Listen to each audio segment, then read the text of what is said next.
With the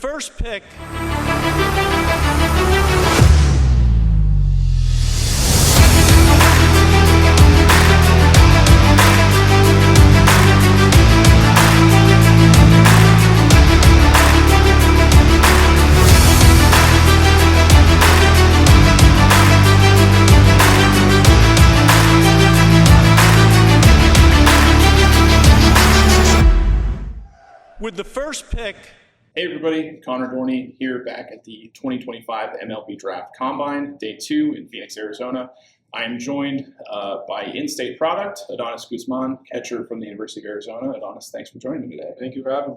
How's this process been for you so far? Obviously, not playing too far away from, Tucson up the road, but how's everything been? Has it matched kind of what you had in your head coming into this event? Yes, sir. I was grateful enough to come in high school as well my senior year, and yeah, it's amazing just to meet new players we played against and maybe new guys, talk to some high school guys, maybe give them some advice throughout the time. So yeah, it's been sick just to maybe catch up with some of my old friends and meet new people and be around this Major League Stadium and these. Yeah. Do you feel like going through the process as a high schooler now coming in as a college player, do you feel like that's kind of, you've taken on, like you mentioned, that responsibility of kind of showing the younger players the ropes because you've been in that scenario before? Yeah, for sure. Also just knowing like not to be too nervous or press too much, just from the experience, it's like, all right, we're human beings, we're out here, they're here to learn who we are, and hopefully they pick us or not. Yeah. And do you feel a lot more comfortable coming into the environment now as, a college player with experience versus when you came here as a high school player? Yeah, for sure, definitely. When you're a high school player, you put a lot of emphasis on the external factors, things that don't really matter. As a college player going through experience some of this and being around guys who've been drafted and done all the events, you understand like what's important and what's not. So yeah. Yes, and how important is the kind of perspective that you have in an event like this, where obviously there's a lot of pressure, there's a lot of eyes. When guys are in the cage, you're looking at your numbers on the screen in real time. How difficult is that for you to be in a mindset where you're not focusing on that kind of thing and just focusing on your process and task at hand? Yeah, not too difficult because it's the same process I've had throughout the entire year, and then since the fall and the winter, building that, and it's not, like I said, you just learn to put emphasis on what really matters and what doesn't, and at the end of the day, those numbers don't really matter. They're not realistic sometimes, and right. You know what I mean? Things that when you go out there and play the real game aren't really going to matter. What's going to matter is, do I have a good approach? You know what I mean? Right. Things that truly do matter. So right now, Going on a personal level here, I'm a Sun Devil alum. I know I have to bring this up. My question is, why'd you have to do that to my Devils? I mean, last year when we played them in the series, they beat us, so we just really want to come out there this year and put some good at-bats together and have some good games and come out with the W, and thankfully we did this year. Yeah. I was at a couple of those games, and I gotta say, every time you stepped the dish, I was like, oh boy, here we go. I knew what was about to happen somehow in my head. Now you guys made it all the way to Omaha this year. Obviously, didn't get the result you wanted, but what was that experience like for you playing the College World Series? Dream come true.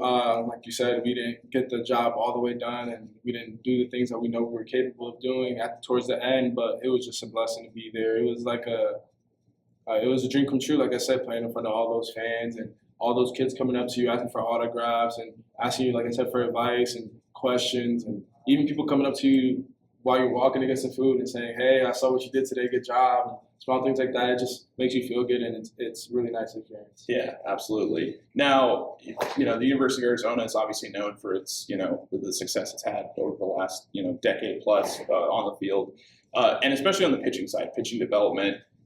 As a catcher, you guys have had some really fun arms. Owen Kramkowski, even some of the younger guys, Mason Russell, Smith Bailey. How fun is it for you as a catcher to be catching guys that have stuff like that on a regular basis? It's the best part. Guys like Owen and Smith and Russell, who have tremendous upside and probably gonna have tremendous careers, and are definitely one of the top pitchers I've ever caught. All on one team. It was a surreal experience, and just being able to be around them and keep them calm during games, just know we're a battery, we work together. So it was extremely fun, and I was glad just to be a part of it. Yeah. And catcher obviously being the most physically demanding position in the sport. You've caught a lot of innings over your college career, obviously on the Cape as well. So how do you keep yourself right physically and deal with the grind of a position like that on a regular basis? Thankfully, you have a great strength and conditioning staff at the U of A that help put a program together at the beginning of the winter that goes into the spring. They tweak it here and there every so often, but they build that program for us, and we just stick to it, and they make sure we're on top of our lifts, our stretches, our hydration, things that you don't really know going into college or pro ball, that they are really there for us and help us understand all of that and implement that into our regimen and our routines. Now, you have a lot of experience, as I mentioned, across the collegiate level, from your time playing at Boston College in the ACC, playing on the Cape, playing in the Pac-12, now Big 12, RIP Pac-12. What are some of the guys that you faced in the box that you stick out? A lot of good competition, a lot of good pitching. Who are some of the ABs that you keep playing over in your head? My freshman year, I got to play against or have a couple at bats against Josh Hartle. Okay. Yeah, really good arm. Lefty. Really good arm. Who else? There's a ton of guys. Big 12 this year. I'm having trouble remembering his name, but Oklahoma State lefty had a really good year. Man, Friday guy. I'm drawing blanks. Yeah, I might get fired for forgetting this guy's name, but no. Who else? We got to face Snap in the Super Regional. Thankfully, I was able to put some good at bats together there. There's just so many. Yeah. Because every school nowadays, their Friday and Saturday are top tier arm. Yeah. Especially in power conferences, you're like, what? Yeah. Like, what? How am I? You're seeing 95, 96 at least with once. some secondaries. Yeah, exactly. for sure. Exactly. Now, is there a player at the position at the major league level that you kind of emulate your game after? Well, he doesn't play anymore, but I love watching Yadier Molina. Yeah. Mm-hmm. He just everything I want to be as a catcher. He can throw, he can hit. He was a leader, but he was also a guy who you could tell like he was serious, but he liked to have his fun and enjoy the game and remember that it is just a game. I remember all the times I'd watch like clips of him and stuff, and he's smiling after doing something good or joking around with his teammates and keeping things light. And I feel like that's really important just because it is a grueling season. It's a long year doing the same thing day in and day out. So just having the joy of being there, like smiling, enjoying the time with your teammates is where you make the best memories and things that last forever. So for sure. And I think, alluding to your point, relationship building, especially at your position, is extremely important. Guys are going to have different personalities. How do you approach developing a rapport with a pitching staff when you've got guys that maybe are wired a little bit differently? How do you go about that, and how is that process as a catcher? Yeah, it takes time for sure. Like last year, we had a really veteran pitching staff.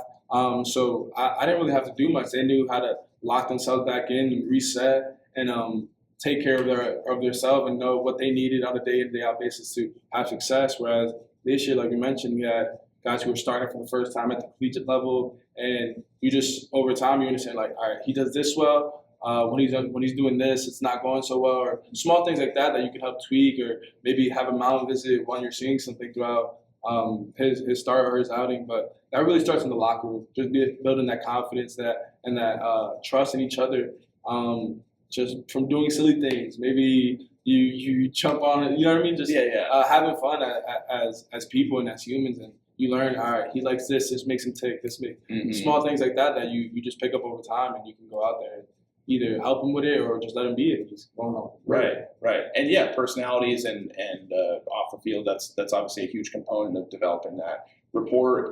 As much as this event is about what players can do on the field, it's also about teams finding out what makes you tick off the field. So what are some of your passions away from the game? I don't have too many. I've been playing baseball since I was 6, and it's the only sport I've ever played. But I'm also Dominican, so that's part of it. Baseball is life. Pretty much. But maybe just hanging out with friends, just doing small things that make me laugh. I love laughing. I love smiling. Playing video games with my friends, and just small things that just keep life simple and relaxed. And now being towards the end of this process, is there anything you wish you would have known beforehand, anything you would have done differently, or advice, I guess, you would have given to yourself as a younger player going into this? Like you mentioned, you experienced this combine event as a high school player, so it maybe wasn't too big of a stage for you. But is there anything you kind of wish you would have known going into things ahead of time? Yeah, trust yourself and your ability. I think, especially when you first come up, maybe through college or pro ball, like there's a big age gap between you and the older guys, and just to think they've experienced that you haven't, and just trust. Like I said, trust myself and my ability. I think the biggest thing in baseball is confidence. If you don't have that in yourself, then it's going to be really hard to go out there and have success. And this year, that was something I was able to really hone in on and understand. Like, in order for me to have success, I have to know what I'm doing, have to have full trust and belief in what I'm doing in order to have success, because that's the only way you can really do it for a long period of time and be consistent throughout a year. So, yeah, just trust yourself and your ability. Yeah, absolutely. Well, that's the time we have for today. Adonys, thanks for joining me, and I think we just proved to our viewers that Sun Devils and Wildcats can get along. So who knew? But Adonys, thanks so much for joining me. Appreciate your time. Appreciate it. Thank you so much. Thank you.